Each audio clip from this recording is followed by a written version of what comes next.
Bismillahirrahmanirrahim. Assalamualaikum warahmatullahi wabarakatuh. Alhamdulillah rabbil alamin. Iyyahu na'budu wa iyyahu nasta'in. Asyhadu an la ilaha illallah wa asyhadu anna Muhammadar Rasulullah. Allahumma shalli wa sallim wa barik ala Rasulillah Sayyidina Muhammad wa ala alihi wa sahbihi ajma'in. Jamaah Masjid Al-Khalifah yang kami muliakan, khususnya para alim ulama, ustaz-ustazah. Semoga Allah Subhanahu wa taala senantiasa memberikan kesehatan dan kekuatan, termasuklah umur panjang, kita berikan kemampuan untuk istiqamah menjalankan ibadah puasa dan amaliyah lainnya di bulan Ramadan ini. Amin ya rabbal alamin. Alhamdulillah, siang hari ini kita lanjutkan pembahasan kita dengan tema tentang bayanu dhammil harsi wat tama'i, ya, wa madhul qanaati wal iktisad. Jadi pembahasan tentang tercelanya sifat rakus, ya, bahayanya sifat serakah, wat tama', ini alias tama'. Ya, tamak ini bahasa Arab tapi udah menjadi bahasa Indonesia juga. Tamak. Ya, wa madhul qanaati, dan terpujinya sifat qanaah. Jadi sifat qanaah itu bisa lawannya dengan sifat rakus. Nah, tengah-tengahnya ini al-iktisad. Iktisad ini artinya ya biasa-biasa. Kalau dalam akademik, iktisad itu bahasa Arab terjemahnya adalah ekonomi. Ya, maksudnya bersikap ekonomis. Ya, jadi tidak terlalu ini, tapi juga tidak terlalu ini. Jadi tengah-tengahnya. Nah, inilah yang dikehendaki nanti.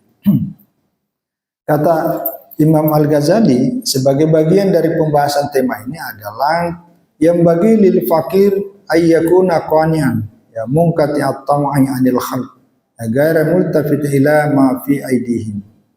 Jadi sepatutnya kita ini yang merasa dirinya al-fakir. Fakir ini kalau dalam pengertian selalu merasa butuh kehadiran Allah, ya, selalu merasa perlu hadir di sisi Allah. Nah, kalau al-fakir dalam pengertian dalam bahasa budaya, bahasa Indonesia, ya orang miskin, fakir miskin. Nah, padahal kalau fakir itu kan artinya orang yang perlu, orang yang membutuhkan. Maka ketika kita terlalu butuh kepada harta, itu sesungguhnya kita fakir. Begitu harta hilang, stres. Nah, itu fakir.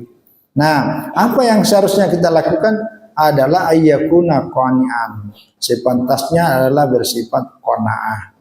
Jadi kita berusaha memutuskan diri kita dari segala ketergantungan terhadap makhluk. Ya, ketergantungan diri kita terhadap apa yang ada dalam diri kita. Karena ini lanjutannya. Wala harsan ala iktisabil mali kaifa kana, ya, li'alla yatadannas bi badul al harsi. Ya, jadi fayajurruhu ilal masawi al akhlaqi wa irtikabil munkarat. Dan jangan harisan inilah yang tadi kita terjemahkan dengan sifat rakus, bersifat tamak, bersifat serakah, ya, terhadap untuk mendapatkan harta kekayaan dengan cara apapun, karena itu yang akan menjerumuskan kepada ila masawil akhlak. Ya, jadi kalau orang sudah terlalu mau berlebihan, rakus, serakah, itu dia tidak peduli apakah halal apa haram, itu urusan lain lah, urusan nomor 17.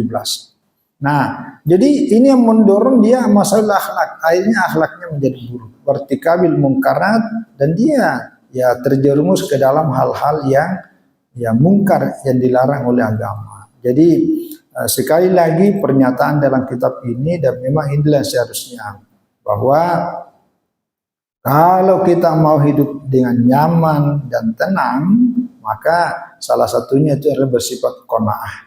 Ya, selanjutnya jangan bersifat rakus. Inilah yang membuat kita jangan mengikatkan diri kita kepada makhluk yang ada dalam tangan kita ini. Maksudnya gini, seolah-olah dunia ini kiamat ketika barang itu tidak ada dalam milik kita.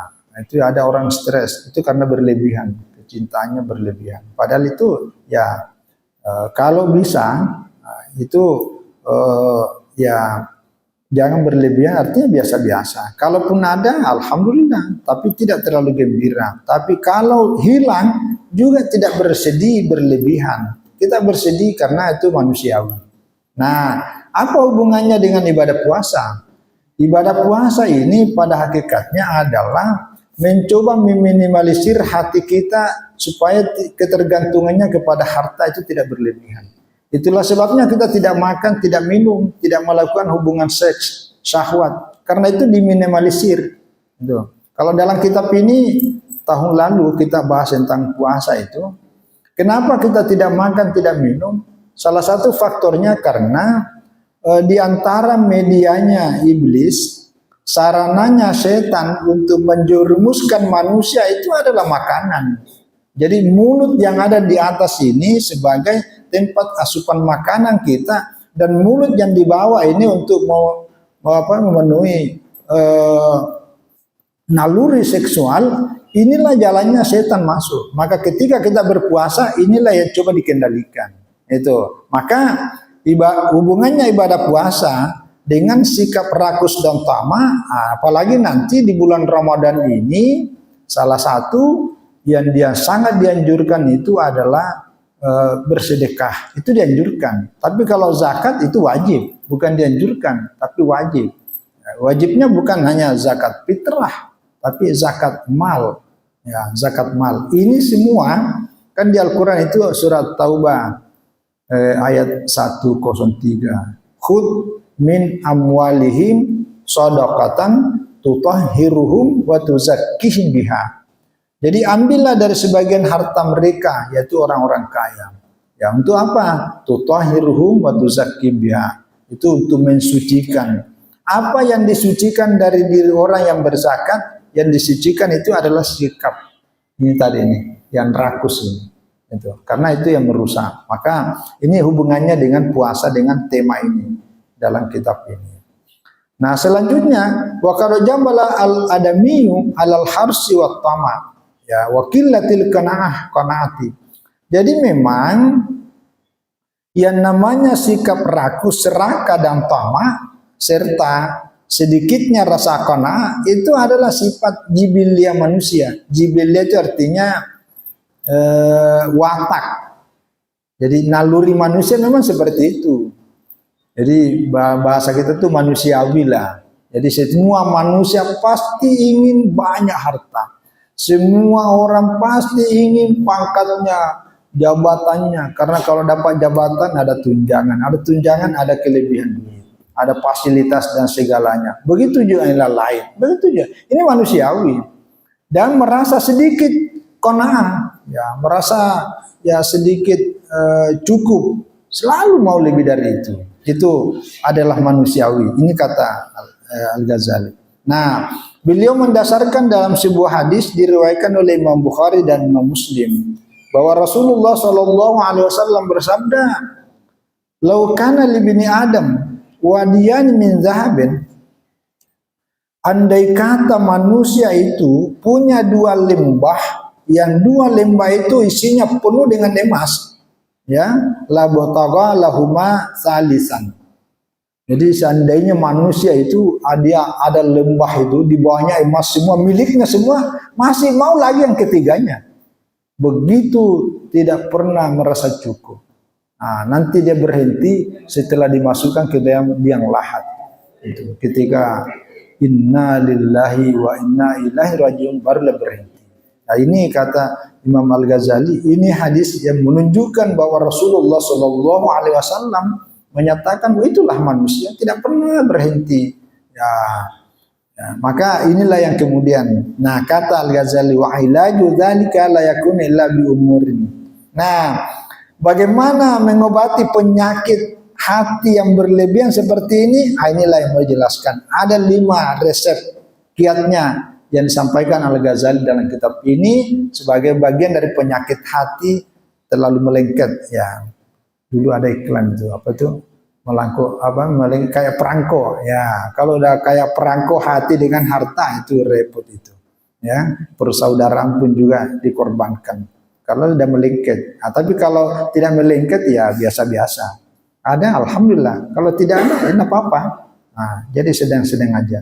Kata Al-Ghazali, al-awwal, pertama resepnya adalah bersifat al-iktisadu fil ma'isyati, yaitu bersifat ya sedang-sedang aja dalam kehidupan. Jadi jangan berlebihan terlalu banyak, tapi jangan juga berlebihan terlalu sedikit, karena kita ada keperluan. Jadi biasa-biasa aja. Nah itu bahasa kita adalah sederhana itu.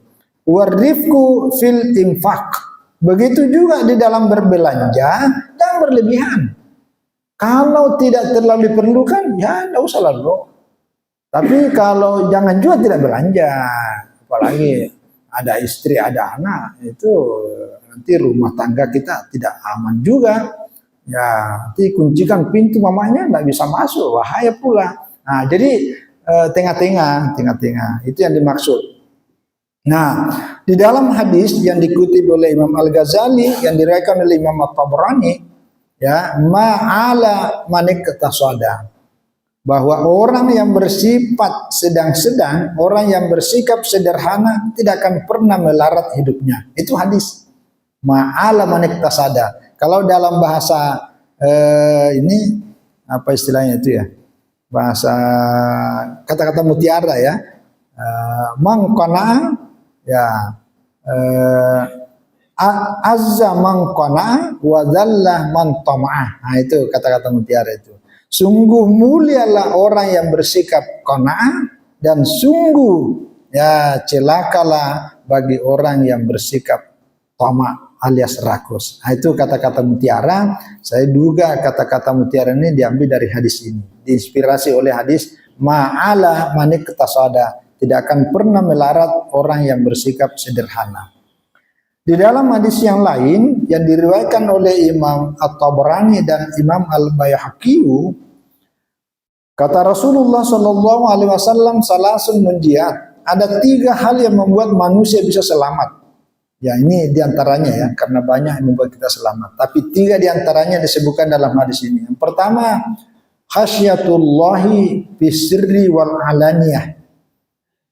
Jadi selalu merasa takut kepada Allah dalam keadaan asir, dalam keadaan kita sendirian, dalam keadaan tidak banyak orang tahu. Kita tetap bertakwa. Wal alaniyah, ya di tempat yang terang, di tempat yang nyata, di tempat keramaian. Jadi orang yang selamat, salah satu tandanya adalah istiqomah, tidak berubah. Dia mau sendirian, dia mau rame di pasar, di toko, di kantor, di masjid, sama saja. Dia tetap merasa takut kepada Allah. Nah, itulah yang dimaksud ittaqillaha haitsu ma kunta. Bertakwalah kepada Allah dimanapun kamu berada, dalam keadaan sunyi sepi atau dalam keadaan ramai. Nah, itu orang yang selamat. Ya. Yang kedua adalah ya wal kasdu fil ya al-ghina wal faqri. Jadi selalu bersikap sederhana. Ya, pada waktu dia kaya raya tetap aja tampilannya sederhana. Wal faqri, begitu juga kalau dia dalam keadaan miskin. Ya, pastilah. Kan Anda juga miskin tapi kelihatannya seperti orang kaya.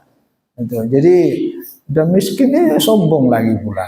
Nah, jadi orang yang sedang-sedang selalu berada pada posisi ini, oleh kata Rasulullah, ini tanda-tanda orang yang selamat ya dunia akhirat.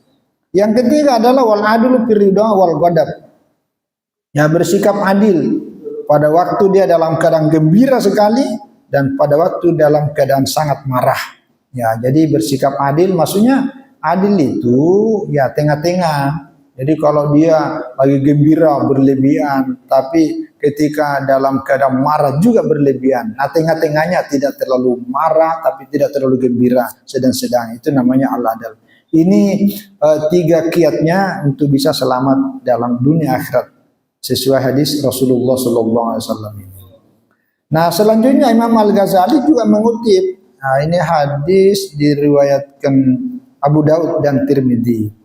Al-iktisadu wa husnus samti wal hadiyus salih juz'un min bid'ah wa 20 juz'an minan nubuwah. Jadi bersikap sederhana itu dan juga akhlak terpuji serta petunjuk yang saleh, petunjuk yang saleh ini kita selalu bersama-sama dengan orang-orang yang bisa mengarahkan hidup kita kepada yang lebih baik.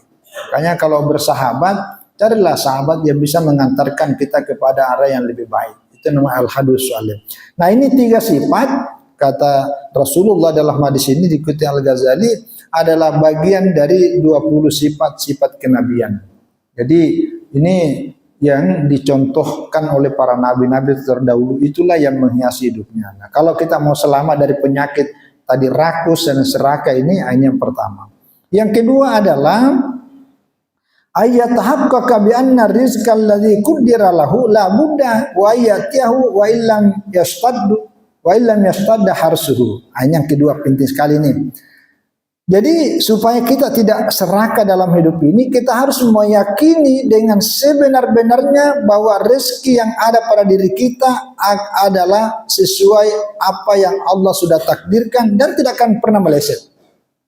Allah tidak akan pernah mencabut nyawa kita sebelum menunaikan rezeki yang Allah sudah tentukan buat kita. Bahasa yang sering juga pernah kita dengar mungkin ya, dia bilang rezeki tidak akan pernah tertukar. Nah, itu. Jadi, itu kalau ada keyakinan seperti itu, insya Allah kita tidak rakus. Ada hal yang menarik. Ada penjual bensin eceran, di mana dia jualnya? Itu depan pom bensin. Pom bensin di sini, jualnya eceran di depannya, di pagarnya itu. Ada orang bilang sama dia, "Bang, apa jual di sini? Siapa mau beli?" Kan jelas-jelas kalau mau beli bensin, mendingan di situ. Kan cuma di situ berdekatan. Ngapa jual bensin di sini? Apa jawabnya? Itu menurut Anda. Kalau Allah menggerakkan hatinya yang mau menjual, yang mau membeli datang ke sini, mau ngapain? Itu salah satu sikap yang menunjukkan bahwa ketawakalannya sudah sangat bagus. Jadi walaupun berdekatan, ya kalau Allah menghendaki orang datang membeli di tempat saya. Padahal udah dekat dengan pom bensin. Dan memang begitu. Karena kita kadang-kadang mengisi bensin motor itu tidak ke pom bensin karena kita mencari berbagi rezeki. Kalau kita membeli bensin di tukang apa itu yang eceran, itu kan kita berbagi rezeki. Siapa lagi yang bisa di samping dia membantu, kita juga dibantu karena dapat bensin. Jangan dihitung mahalnya, beda ini kan beda 2.000 lah ya. Nggak usah dihitung, itu anggaplah sedekah. Itu bagian dari cara membantu. Dan itu betul terbukti. Nah, itu artinya orang sudah meyakini bahwa rezeki kita tidak akan pernah tertukar. Itulah yang membuat ada dalam diri kita sikap jauh dari yang namanya rakus. Wa ayatiyahu wa illam yastadda harsu. Jadi Allah itu akan tetap memberikan paket sebagaimana yang Allah sudah tentukan, walaupun kita tidak pernah merasa terlalu berlebihan usahanya, berlebihan keinginannya. Ini yang dimaksud. Jadi keinginannya itu biasa-biasa aja. Karena kalau kita berlebihan lalu kemudian tidak tercapai, itu yang kecewanya berat. Tapi kalau biasa-biasa tidak pun terjadi juga tidak terlalu banyak ngaruh. Nah, itu yang dimaksud yang kedua. Yang ketiga adalah ayarifa ma fil qanaati min azil istighna wa ma fil harsi wa tamai min adzilli wad dihana.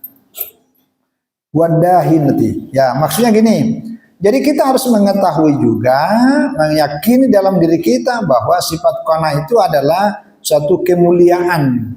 Ya, kemuliaan untuk tidak ada ketergantungan kepada makhluk Allah. Itu adalah kemuliaan. Tapi yang namanya hars, yang namanya rakus, yang namanya serakah, itu adalah bagian dari kehinaan dalam hidup, baik di dunia maupun di akhirat. Saya kira kita semua, saya pribadi banyak melihat orang yang sebenarnya kaya raya, pejabat tinggi. Saya ini lama hidup bersama Jaksa Agung dalam satu rumah, hidup bersama menteri dalam satu rumah. Kalau dihitung-hitung sebagai pejabat negara membantu presiden, tapi karena orangnya sederhana, begitu dia meninggal malah sangat disegani, sangat dihormati karena kesederhanaannya. Itu. Ya, saya dulu waktu di Jakarta saya serumah dengan Profesor Dr. Baharudin Lopa. Dulu Kajati di Kalbar, diangkat Jaksa Agung, diangkat Duta Besar, diangkat sebagai Menteri Kehakiman, tapi orangnya sederhana, biasa-biasa aja, tidak punya apa-apa. Tapi justru kesederhananya itulah yang kemudian namanya menjadi sangat disegani, sangat dimuliakan, sangat terhormat. Apalagi waktu wafatnya. Nah sebaliknya, ketika ada orang berlebih-lebihan, nah itu ya biasa-biasa aja. Nah itu, jadi nampak apa yang disabdakan dalam Nabi itu bahwa kesadaran itu adalah kemuliaan, bukan kehinaan. Tapi kalau kerakusan, nah itu udah banyak. Kalau terlalu rakus, aduh, siapa yang suka? Nggak ada. Ya. Yang keempat adalah ayyukasir ta'ammul fi tana'ul kufrati wal humka. Nah gini, jadi kita harus memperbanyak renungan bagaimana nikmat Allah berikan kepada orang-orang kafir dan orang-orang bodoh. Jadi orang-orang kafir saja, orang-orang yang pikirannya juga, ya kalau di sini dalam pengertian hamka itu kan orang bodoh, kurang akalnya. Tapi hidupnya nyaman kok, fasilitasnya Allah kasih, itu orang kafir. Apalagi kita beriman kepada Allah, mengikuti perintahnya, menjauh larangannya. Tidak mungkin kita dimiskinkan dibanding daripada orang itu. Nah, itu ini disuruh kita memikirkannya. Begitu juga semua yang zuru ahwal al-anbiya wal auliya.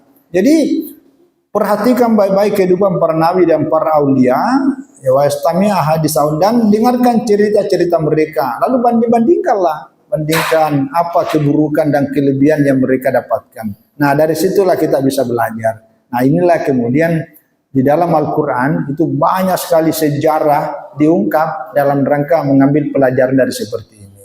Ya, saya dalam beberapa kesempatan sering mencontohkan beberapa guru-guru saya dulu sampai hari ini lah. Ya banyak guru kiai sudah mengajar 20 tahun, 30 tahun, 40 tahun, tidak pernah ke pasar menjual, tidak pernah ke kebun, tidak pernah mencangkul sawah, tidak pernah kemana-mana, hanya mengajar kok, mengajar. Tapi kenapa hidupnya justru ya boleh dikatakan sejahtera, karena tidak ada kekurangan. Siapa yang mendatangkan rezeki Allah kepada dirinya? Allah yang menggerakkan hati seseorang untuk mendatangkan banyak muridnya, muridnya diantar oleh orang tuanya, orang tua keluarganya, dari situlah kemudian. Jadi banyak sekali kiai-kiai besar, ulama besar yang tidak pernah kasak kusuk mencari rezeki, tapi hidupnya semua terpenuhi. Nah, itu contoh ya, karena kita wakalan dan sifat kesederhanaan jauh dari yang namanya rakus hidup dunia. Nah, yang kelima terakhir ini. Al-khamis ayat ma fi jam'il mali minal khatari. Ya, ingat. Ya, hendaklah memahami bahwa mengumpulkan harta sebanyak-banyaknya itu bagian dari bencana. Gitu ya.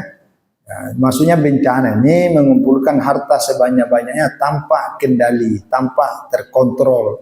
Karena ya ini namanya rakus. Ya, coba tengok. Ada beberapa kejadian lalu ya. Itu mati, meninggal. Kenapa? Dia berkelahi. Masing-masing bawa parang. Padahal tanahnya itu tidak sampai juga ratusan ribu hektar. Tapi karena bersengketa itu tidak pernah tuntas. Akhirnya berkelahi dari situ. Dia mati gara-gara. Ya, tapi terlepas dari persoalan apakah yang mana benar, wallahu alam. Tapi artinya kalau kita tidak pernah merasa cukup, hanya mulai dari hidup sampai kita meninggal dunia, di pikiran kita hanya mengumpulkan harta, itu adalah bagian dari bencana. Bencana dunia, lebih-lebih bencana akhirat. Apalagi harta yang kita miliki, lupa menzakatinya, itu lebih bencana lagi. Karena ada haknya orang lain yang mestinya kita harus penuhi di situ. Inilah yang diingatkan minal khatar, bagian dari bahaya. Ya, bagian dari bahaya.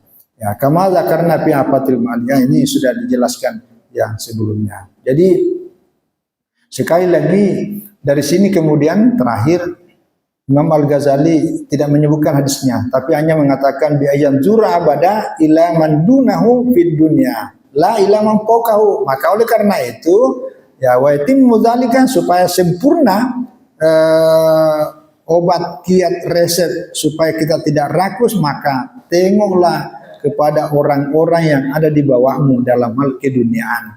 Jangan menengok kepada orang yang ada di atasmu. Ya, saya tadi mencarikan hadisnya, akhirnya hadisnya riwayat Imam Bukhari, Imam Muslim. Unzuru ila man asfala minkum wala tanzuru ila man huwa ila man huwa fawqakum. Perhatikanlah, tengoklah orang-orang yang di bawah daripada kamu. Jangan tengok kepada orang di atasmu dalam hal dunia. Ya, aduh, payah nih. Ini kawan udah beli ganti mobil lagi nih, harus diganti. Wah, itu kalau itu enggak ada habis-habisnya. Tapi kalau kita tengok, aduh, alhamdulillah saya udah punya mobil. Kawan saya ini udah berapa puluh tahun jadi pegawai, tapi tetap motor aja. Berarti saya masih alhamdulillah. Yang punya motor tengok, alhamdulillah masih punya motor. Kawan saya ini sepeda terus. Yang naik sepeda, alhamdulillah masih ada sepeda. Yang dulu ini, kakak yang ini dulu jalan kaki terus sampai hari ini. Ini yang dimaksud. Ini membuat rasa sifat rakus itu tidak akan hinggap ya dalam hati kita. Tapi kalau dalam persoalan akhirat, tengok yang di atasnya. Waduh, masa yang lain bisa puasa, aku tidak. Masa yang lain bisa tarawih, aku tidak. Itu. Masa yang lain bisa tadarus, aku tidak. Itu. Jadi saya kira ini bagian dari apa yang disampaikan Al-Ghazali dalam menyikapi tentang harta yang tadi pekan lalu kita sudah jelaskan, yang kemudian dipertegas tentang kiat-kiat supaya kita tidak terlalu berlebihan dalam menyikapi harta yang ada dunia. Jadi tidak rakus, tapi hendaknya kita bersikap biasa saja. Insya Allah mudah-mudahan dengan ibadah puasa yang kita jalankan selama sebulan ini dan juga amalia selama Ramadan ikut juga membuat hati kita bisa tidak terlalu melengket, apalagi sampai berlebihan dalam menyikapi harta dunia, tapi kita tetap biasa-biasa. Saya kira itu. Terima kasih atas semua perhatian dan mohon maaf atas semua kekurangan. Wallahu a'lam bishawab. Wassalamualaikum warahmatullahi wabarakatuh. Waalaikumsalam warahmatullahi wabarakatuh. Jazakumullah khairan jazak Ustaz atas ilmu dan pesan yang kami sampaikan pada hari ini. Semoga kita bisa mengambil hikmah dan mengamalkan kebaikan dalam kehidupan kita sehari-hari. Awali segala perbuatan dengan bismillah, akhiri dengan alhamdulillah. Semoga ilmu yang disampaikan Ustaz wajib saya menjadi berkah amal jariah dan menjadi cahaya di dalam dosa. Semoga berkah bersih pada 10 hari terakhir bulan Ramadan dan penuh berkah ini. Allah beri kepahaman dan Allah beri kita ampunan dan kemuliaan malam Lailatul Qadar bisa dengan rahmat dan pertolongannya. Semoga apa yang kita lakukan hari ini